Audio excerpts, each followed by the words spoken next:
Okay. All right. So I do appreciate this, Mike. I know you're busy because I know Scott and everyone else is talking live at noon. Is it going to be on TV or is it all audio? I'm not sure. Yeah. They normally stream that type of stuff, but I'm not really sure. That would be a question more probably for Darren. Yeah, true that. All right. Well, the reason why I wanted to chat with you first, because it seems like you're an Indiana Jones guy, which I am also as well. Oh my God. Is that all just Indiana Jones posters? No, it's the original vinyl from the movie over here, and then it's a reprint of the original poster. That's crazy. So yeah. Are you a Raiders of the Lost Ark, Temple of Doom, or Last Crusade guy? Which one could you watch on repeat? Raiders is my favorite movie ever. So that's awesome. That's kind of the I can watch Last Crusade probably a million times in a row. I could die a happy person. That's so sick. Like my next door neighbor used to be a director, and he had a fedora from the Last Crusade giveaway, like when they used to give away things on premieres. I had it. And I didn't appreciate it. I ruined it. I'm a terrible person, but I used to wear it all the time. Why am I here? I know. Just leave now. I'm so sorry. That's great. So you seem hype about the new one, Dial of Destiny. Yeah, I'm stoked, man. I'm stoked because it looks like they're going to do it right, and I think Spielberg kind of let it pass him by. So it's cool to have Mangold and all that stuff. I really like Mads Metzgillen or whatever his name is. Yeah. And I don't know, it looks pretty good. Yeah, it looks looking great, man. I know, it's awesome. And another reason I wanted to chat with you because, like, out of the Carolina Panthers beat reporters, minus like maybe Jordan Rodriguez, like you're so engaged with like the other content creators and the Twitter people. Like, why is that, or where does that come from? Well, I mean, I come from Philly, so like I covered the Eagles before I was a beat writer. I covered, the Eagles eventually again in my career. And when I started as a beat writer, I started in Jacksonville, and I would say that, there was like a void in the market of like people who could just readily give you information. The newspaper writers just wrote newspaper articles. I was in a unique role because I came in and I was hired by a TV station. As you know, it's very rare to have a lot of people who solely contribute to web from a sports perspective. And so I carved out my own role. I also just kind of believe if you can't have fun with this job and you can't connect with people, then what's the point, right? Like, it's not like we're covering the most important things in life, but we're there to provide, analysis and entertainment for folks that are looking for an escape. And I think if you take yourself too seriously in this job, you should take the job seriously, but you shouldn't take yourself too seriously. And I think my job is to provide you with information. If you have a question and I can answer it, I'm happy to do it. Yeah, no, it's great. And, as a content creator myself, like I felt that, it adds some legitimacy when you go back and forth and you show up on our shows like, hey, you know what? Like, we take this part of our lives seriously, I guess. And you coming here adds a lot of officialness to what we're doing, because you're behind the scenes. You're doing what I wish I could do is work on Main Street and like hobnob from the draft all the way until week 18. And so it's great to have you here. I appreciate it. I guess let's get to it because I know you're tight for time and you're gonna probably have to commute to the stadium and all that. So everyone's obviously focused at number one. It seems like we won't spend too much time because I know people are kind of bored of it. But it seems like Bryce is kind of leading the charge, like betting wise. I don't know if you're a betting man. He's at like minus 1,800 now to be picked first overall. Without obviously giving too much away, like what are you hearing right now about where the Panthers could possibly be leading next Thursday? Well, it's interesting. I see this national narrative that like it's always been Bryce, and based on my reporting and what I was told leading up throughout the offseason, that's not necessarily truly the case. A lot of people want to deflect and say that CJ Stroud was just a size narrative, but I think locally we've all been pretty fair with that. I do think there's been genuine interest in CJ Stroud. If I had to guess, if they're deciding between two guys, it's Stroud and Young. But I do think, yes, like you said, there does feel like there's a lot of momentum. And momentum can mean a lot of things, in my opinion. I mean, it's a matter of perspective. You know, a lot of people have taken that as, oh, he wasn't the guy, but now he is. No, I just think heading into this process, they kept an open mind. And even if Young was the favorite to begin with, which I'm not saying he was because I don't know that, I do think that he has made up so much ground, whether he was in the lead or not. I mean, it does kind of feel like he's kind of pulling away. Yeah, and is it just this S2 score, which suddenly is now part of the vernacular, or what is it about him that is just pulling away? Because they're still meeting CJ Stroud today, aren't they? Yep. Yeah. And Will Levis. He does a terrific job on the board. He's very genuine. You know, a lot of people gave the Teppers flack for having Nicole involved in this search.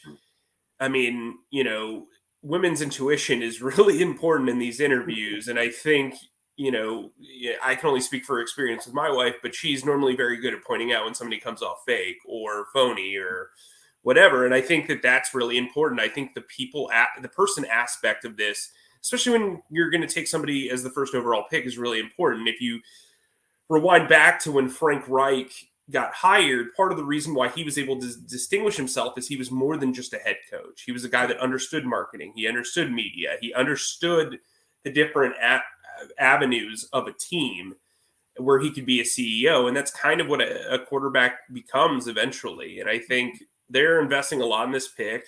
I'm a big believer that if you trade up to get the first overall pick, you're doing so with the thought process that this guy's going to last 2 contracts.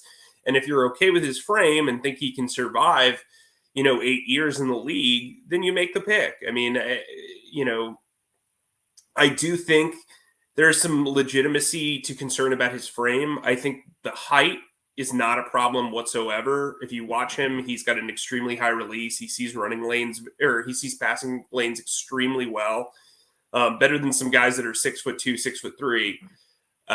He's unquestionably talented. It's just a matter of whether you think he can hold up for the long run. Because if you draft a guy and he turns out to be Jake Locker and only plays 5 years, it doesn't matter really how good he plays if you don't win a Super Bowl. Right. And in terms of his frame, like, are we in a fine line where do you think they'd want to have him pack on a couple pounds, or would he become kind of the way Russell Wilson is now? He's kind of built like a boxer, kind of like an MMA fighter, and he's kind of also kind of muscle bound, it seems. Like, do you think they'd want to add a couple pounds just to make him a bit more durable, or just kind of keep him the way he is? I think playing at 200 to 204 is a really good weight for him. I don't think it's necessary to bulk him up like Russell. You know, Drew Brees was not a big, bulky guy.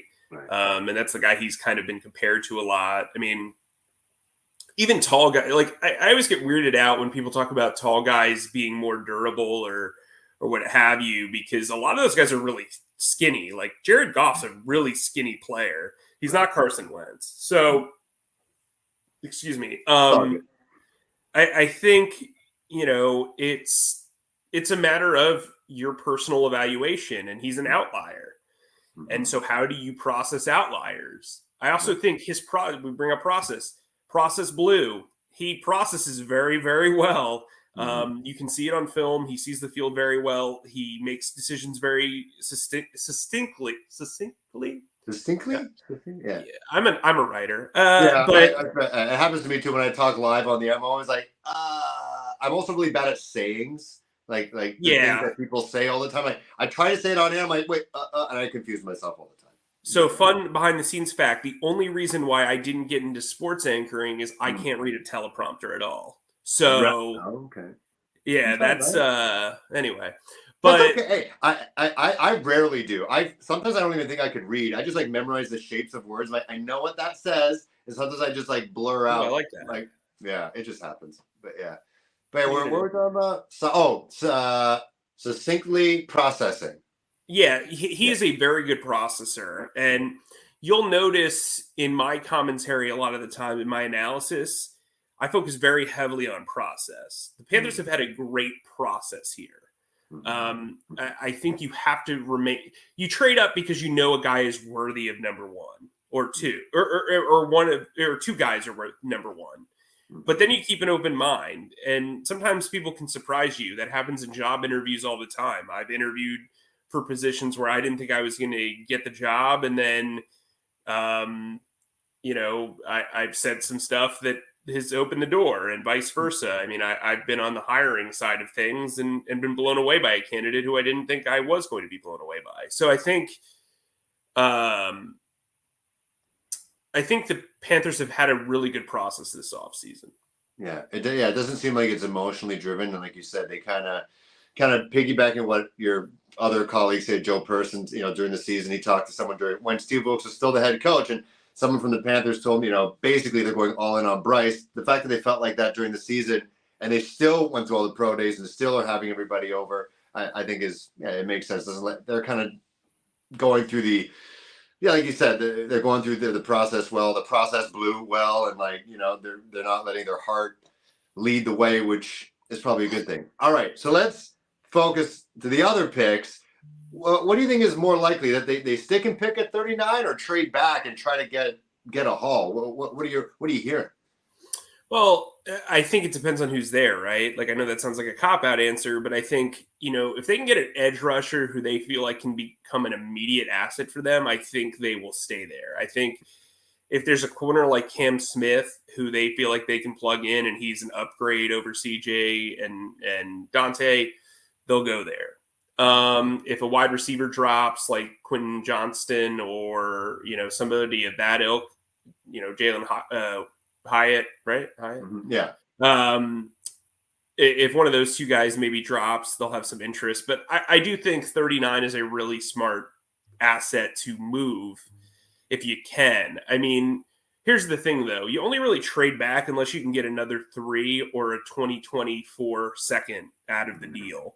Because if you're moving back, you're going from like a potential first round, runoff player to, a guy who could be a second or third round pick, right? And so I think you have to play that market really well. And I think when we look at this quarterback class, if 4 or 5 guys go in the first round, the asset isn't as important. It's not like nobody's trading up for a quarterback at 39. They're probably trading up at 32 or 33, right after a day of resetting their board and figuring out what the value is. So I think they have to be smart. I wouldn't trade beyond 55, and you would have to get this year third round or next year second round out of it. Right. Which would be smart because obviously they don't have a first round pick next year. Right. I still think they're probably only going to have 6 to 7 picks in this draft. And that's kind of how I would do it because undrafted free agency, they're going to have a lot of options. I think right now they only have 64 players on their roster, and Sam Franklin hasn't signed his restricted tender. So, like, if they get to 65, you have 25 players you're going to sign. That's 19 undrafted free agents and the 6 draft picks that they have. So, anyway, I guess I'm kind of rambling there, but I do think 39 makes sense. 93 is really not going to get you the return that you want. Right. 93 is probably going to get you an extra, 5th round pick and a 7th round pick. So if you're looking to add lottery tickets and avoid a mad dash in free agent or undrafted free agency, I get it, but you got to be smart. You can't just trade back to trade back. Right. Exactly. Just to throw more darts. Like you mentioned edge and wide receiver. I'm kind of hot and heavy about this tight end class, but should I just reserve my love and passion for some of these guys? Just like the sheer, I just like, maybe it's the body beautiful thing. Maybe I'm projecting. I wish I was built like these guys and had their height, speed, and strength, like Luke Musgraves, who I know has a bit battered up, but he just like the things that he could probably do on the field. But is the acquisition of Hayden Hurst and Tommy Tremble, I've always liked. Like I liked him out of Notre Dame, and I thought he showed us a lot of promise, in my opinion, so far since he's been a pro. are they now probably going to not look at this tight end class and just focus on, like you said, like an edge, maybe a corner and a wide receiver in the later rounds? I think they could look at tight end, but the tight end class is really deep. I think you can get a quality long-term player in the third or fourth round. Durham Payne is a guy who I really like. Zach Kuntz from Old Dominion. Like, there are guys in this draft that you can. I mean, Latu from Alabama, I think you can get him in the fourth round. So, like, I don't think it's a priority for them right now. But, I mean, look, you never know. If, like, Dalton Kincaid somehow falls down to the second to 39, right? Like, then there's a conversation to be had. But I think, excuse me, I think corner, edge, and really five technique are the three positions that they need to address on defense. And, in a lot of my mock drafts, I'm going either edge or five technique because that defensive line is not, I mean, it's got bodies, right? Right. But really outside of Derek Brown and Shai Tuttle, I don't know if you could say you have like legitimate frontline starters. And they brought in Deshaun Williams, who is a local guy who worked under Ejiro Evero last year, but they signed him for basically the veteran minimum with a really nice bonus. And I mean, I think he's going to face competition in training camp, so you've got to create the competition. Right. No, absolutely. And do you think, because people are still also talking about how free agency, there could be some edge rushers who, may have worked with Ejiro Evero who could be options that could eliminate the need for a rookie, but you think someone like a rookie edge is probably the most potentially most likely route they go? I think Leonard Floyd's going to be a tough one. I know the Panthers had a lot of interest early on, but he was asking for really high money. I mean, maybe the draft changes that, right? Like maybe once the deck gets restacked after teams that needed pass rushers get pass rushers, the market changes. I mean, I think the fact that Bud Dupree is making a contract that's 1 year up to $5 million says a lot about the market. So we'll see. I mean, roster building isn't just free agency in the draft. It goes up until August. And so I think that's the way Scott Fitterer, handles his roster building. For sure. Now, you worked in Philly, and what's your take on bringing in Miles Sanders? Because I also sneaky like this running back class as well. Like Tajay Spears, I thought, coming out of Tulane, I thought he'd be a nice mid-round pick. I think his hype's kind of might be putting him up a little bit. But what do you think Miles Sanders is going to be bringing? Because they're not paying him nothing. Yeah, So there's two ways of looking at this. I think Philly realized that he probably could have been upgraded. There are some issues with his game. He does have concentration issues. He does have some vision issues. He was great as a receiver as a rookie. That's fallen off huge over the last 3 years. The Super Bowl was not particularly fun for him. That said, I think he does a lot of the things that you're going to want in a Frank Reich offense. That said, I do think the offense is going to switch it up a little bit. I think this was a value signing. The fourth year on this contract was not a good look for him, in my opinion. I think the deal was very well done by Samir Solomon. I mean, he's a guy that can be a 1A or a 1B. I mean, realistically, if they like Rocky Mack, I mean, if they want a guy who can come in, I mean, if they do Tajay Spears, he's probably not going to be a starter. So, and you're basically collecting a bunch of guys who are pass catching, like, shifty running backs, right? But I think Miles Sanders gives you 2 years of quality starter play. He's been around a winning organization. He does a lot of things that Frank Reich likes. He's also been in an offense that speaks probably a similar language because he has played under both Nick Sirianni and Doug Peterson, two guys who are very, very heavily linked to Frank Reich. And you know what? You got a rookie quarterback in there. You need a guy who can make plays on his own. And, they feel the offensive line's very good here. So that will help Miles Sanders as he kind of takes the load off the rookie's plate. Is there and I won't keep you on. We're almost at 20 minutes. I know you're a busy No, you're guy. good. All right. Is there like a late round, like we talked about lottery ticket? Is there like a lottery ticket late round guy you think could maybe make a splash if the Panthers do pick him up in like day 2, 3? That you may have heard rumblings in the back, like, oh, that guy was impressive So during. you brought up tight ends. Will Mallory's a guy who's being projected as a 6th or 7th round pick. He actually played for Thomas Brown as a true freshman at Miami when he was the offensive coordinator there. I'm trying to think, like, my brain is like not working this morning. At wide receiver, A.T. Perry, who played at Wake Forest, he's been projected like all over the board. I've seen him as a 2nd round pick. I've seen him as a 3rd round pick. I've seen him as a 5th round pick. He's interesting. Garrett Williams is a guy who I just turned in a story for. He's from North Carolina. Really tough corner. Reminds me a lot of Steven Nelson. He's a guy that I could see being like a really good long-term nickel corner. He's probably going to go in the 3rd or 4th round. Nick Saldiveri is a guy that I just did a story on who I've learned a lot about by talking to scouts. He's a guy who's got a lot of versatility. I like him a lot. Trying to think, off the top of the dome.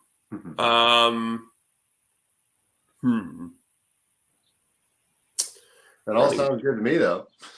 I mean, I brought up Durham Payne earlier. He really impressed me at the Senior Bowl. Had probably the play of the practice week. Caught a touchdown on a really nice U route, and his helmet got knocked off. Held on to the catch. Always like those. Always like that.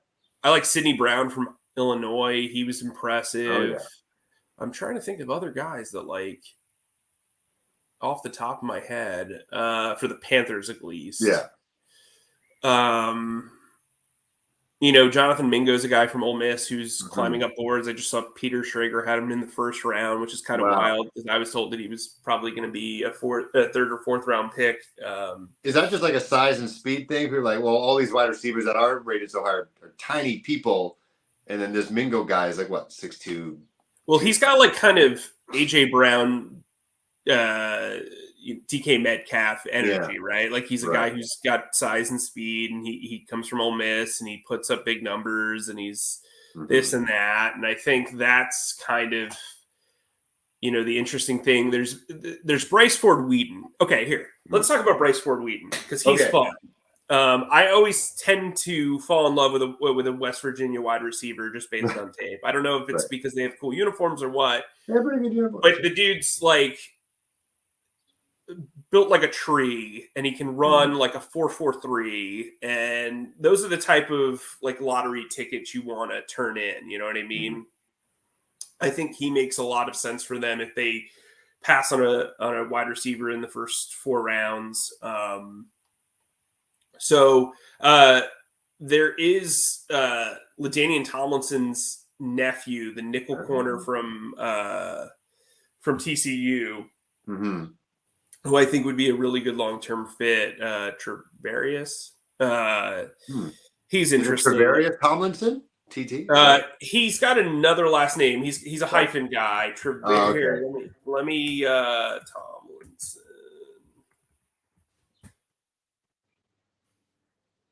Travius, excuse me, Hodges Tomlinson.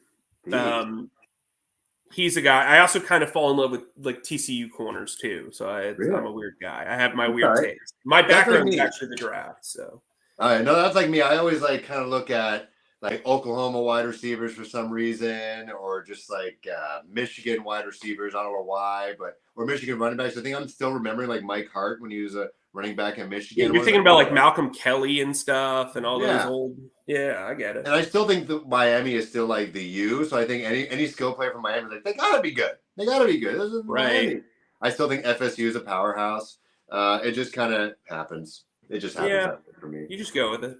Yeah. Now you talked about West Virginia jerseys as we kind of go off. Have you seen this new redesigned, but not redesigned, just color tweaked Panthers jersey? Have you gotten a sneak peek at all?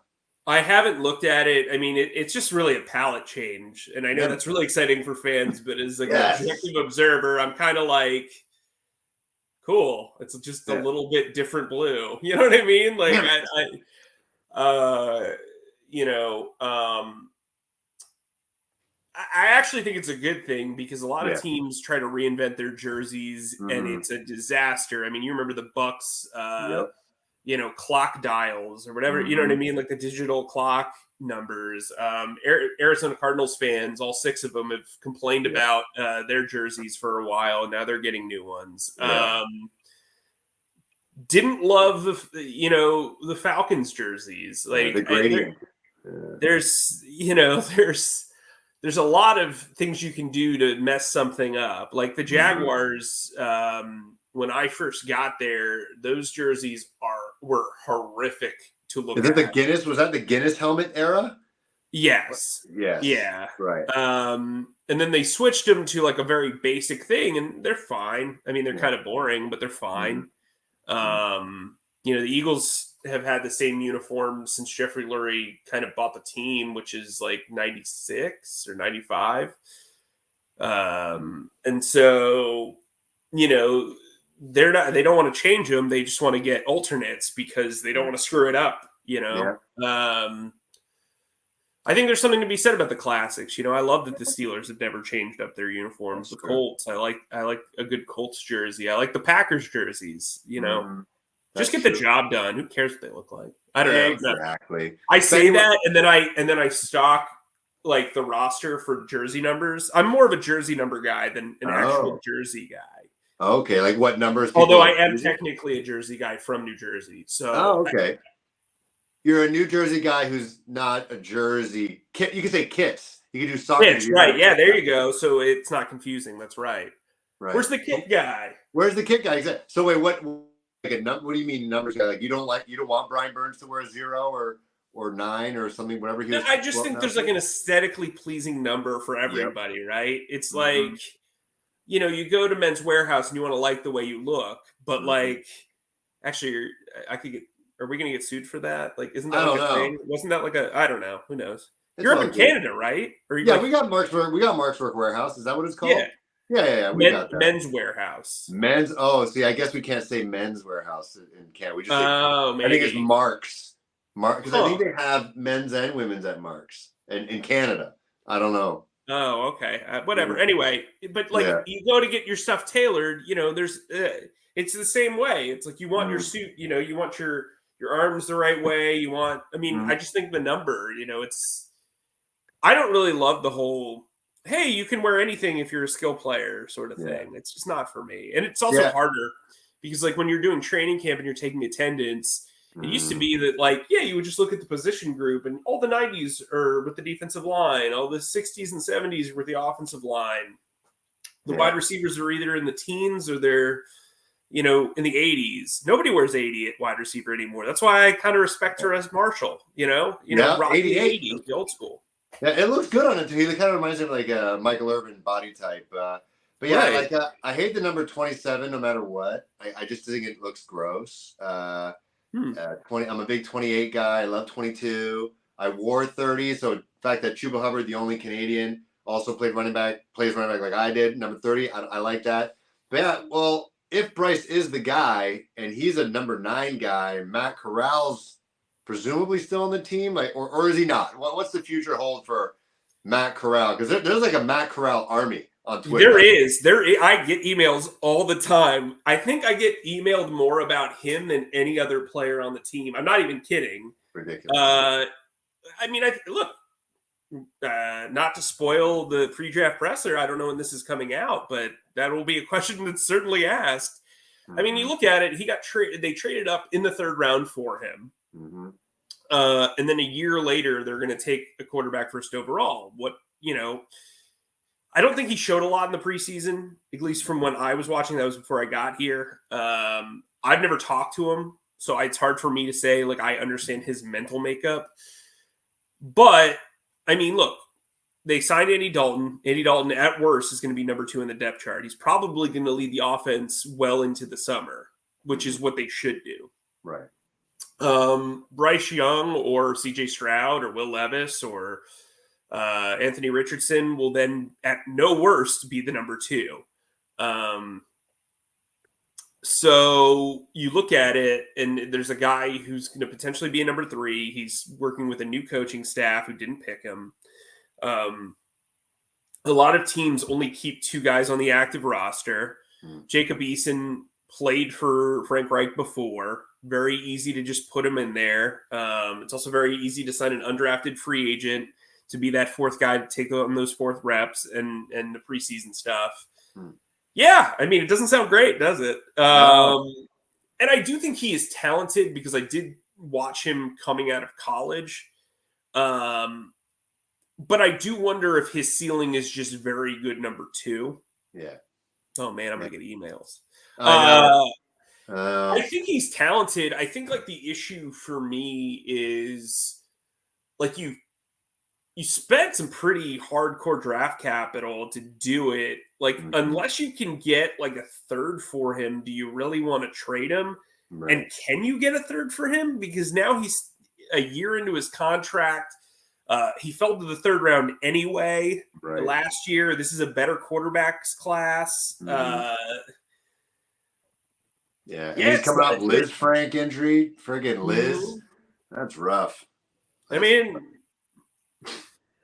yeah, not ideal. No, and it's funny with that quarterbacks class. Like it was pretty easy not to get excited about it.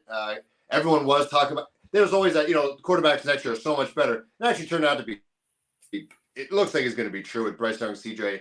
Clearly better than the Kenny Pickett, who looks like he's promising, but like the false hope of Malik Willis. It looks like the Titans are ready to move him on, according to the Twitter rumors. And Matt Corral, Sam Howell might have a shot next year, but I don't know. I think that quarterback class seems to be kind of showing that a lot of analysts were kind of right. The league was right, just like hold off on these guys. We don't really need them. Right. As we look to the future, quickly, I know you went to the couple pro days.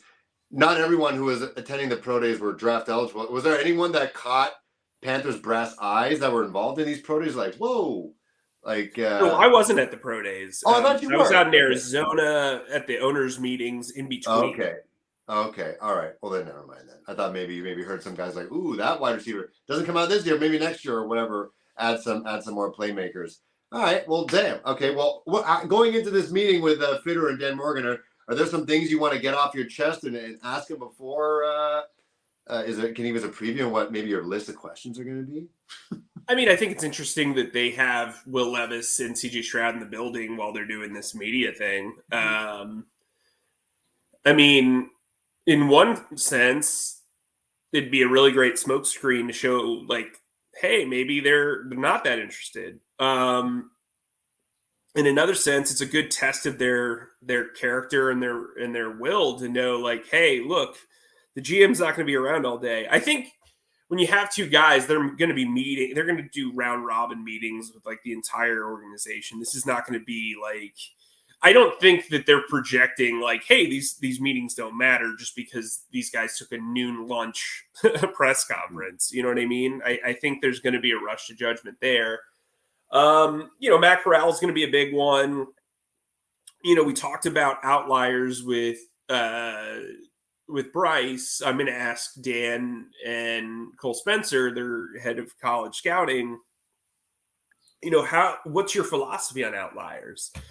But I don't want to give it all away because not that they're like jumping on the internet and being like, hey, what's Mike Kaye say? I think the element of surprise is important in some of these press conferences, and you don't want to prep them. But what I would say is I do think a lot of the questions that you asked would make sense in those press conferences. What's the deal for Miles Sanders? How does tight end get affected by Hayden Hurst? I mean, these are important questions. Do they still feel like they have a wide receiver need? Like there are a lot of questions that are going to be asked in this press conference. I'm sure my colleagues will bring their best stuff. I will do my darndest to, be a conduit to you guys and help you guys understand what the process is. But I expect this to be pretty guarded. Yeah, for sure. Yeah, that makes sense. It's all part of the game. All right, Mike, I appreciate this. Absolutely. I think you do awesome work. Like, again, we feel in a culture where everyone wants to feel seen. I think all these, the Twitter and the content creators do definitely feel seen by you and the interactions. And, I love the pop culture references. And yeah, you're a fun read all around. So I hope anyone watching, subscribe to the Charlotte Observer. Follow your Instagram and Twitter, and yeah, you're great. I appreciate it. I'm looking forward to your draft coverage when that draft is actually happening. Well, I appreciate it, man. I'm just a dude. I'm here to talk football and pop culture and maybe, lead to a laugh or two. You know what I mean? That's what it's all about. All right, Mike, thanks so much. Appreciate it. Have a great rest of the day. You too. All right, see ya.